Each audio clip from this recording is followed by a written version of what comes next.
Earth signs, Taurus, Virgo, and Capricorn. Welcome po sa ating channel. At ito ay yung Daily Gabay Tarot Love Reading for September 15, 2023.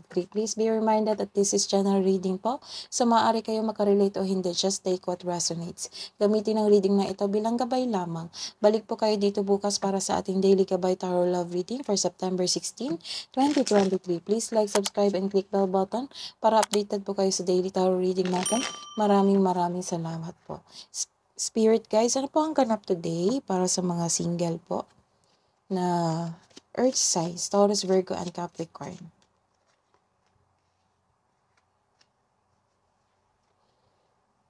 Ilan sa inyo na kakapasok nyo na sa new cycle of your life?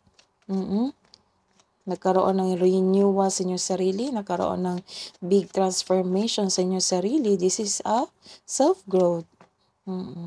So, naka-learn na po kayo sa inyong past. You are making memories today.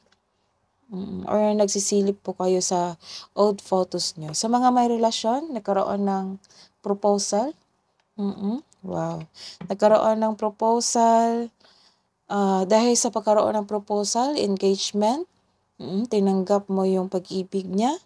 So, nagkaroon ng big commitment or serious commitment.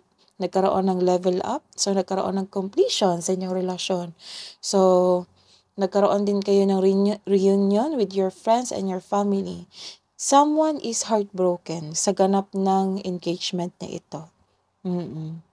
Someone is heartbroken. Hindi niya matanggap na nagkaroon kayo ng engagement. Sino kaya yan? It might be a person who loves you. It might be a person who loves your partner, who likes your partner. Ng sadness because naalala niyo yung past nyo. Kasi sinisilip mo yung old photos nyo. Or this card tells you na takot ka mag-isa. So, hindi mo masyado kilala yung sarili mo dahil sa masyado sigurong kalungkutan. Parang nasyak ka, ganito pala talaga ako mag-suffer or malungkot.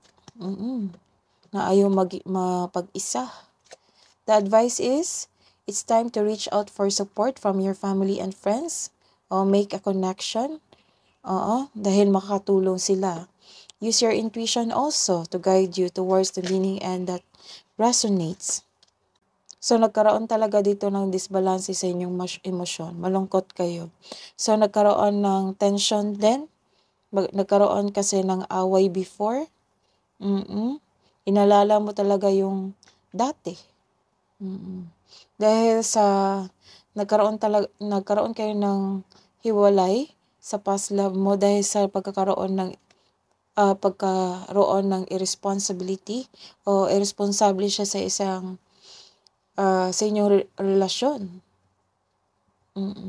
So, this card tells you also na do not overspend kasi may nakikita akong disbalance sa inyong kaperahan. So, this is a reverse card. Nagkaroon ng delay. Nagkaroon ng delay sa inyong engagement party or nagkaroon talaga ng healing. Nagkaroon ng healing na nilet go ninyong past nyo. Alam mo pala tong taong to na nasaktan sa inyong engagements. Kilala mo. So, you are moving on. Hinahayaan mo yung sitwasyon. Kasi masaya ka. So, remind yourself also to move forward. So, this is the energy of the third party. Nagkaroon ng feeling unworthy. Sobrang lungkot niya sa na-receive niyang balita na engagement. May selosa siya na tao. Insecure siya sa'yo. Naiinggit siya sa pangyayaring ito. Kaya mag-ingat. So,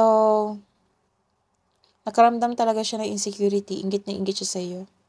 So, let's see the hidden truth. Anong iniisip mo towards your past sa iyong new person? Or ano ang iniisip nila? I feel you leaving me behind. Sa mga may relasyon, I am not available. Tinanggihan lang yung kapareha tong babaeng to or tinanggihan nyo to. Tong third party na ito. Advice po para sa mga single spirit guides. Allow unlimited abundance. Wow, may parating na abundance po. Kailangan nyo lang kontrolin yung kaperahan nyo kasi magkaroon ng disbalance. Oo. So, iwasan nyo po para ma-receive mo itong allow unlimited abundance sa inyong buhay. So, don't create blockages. Advice nyo po para sa mga may relasyon.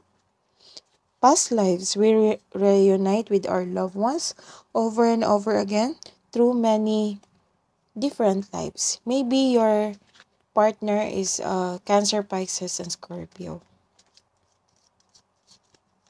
Love advice po para sa mga single. Deep in your heart, you already know the answer. Do what feels right. Sa mga sa couple po. Friendship. Nurture the bonds of friendship within your relationship and your love life will dramatically improve. That is your reading today, Water Earth signs, Taurus, Virgo, and Capricorn. Balik po kayo dito bukas. Please like, subscribe, and click bell button for notification para po updated kayo sa daily tarot reading natin. Maraming salamat po.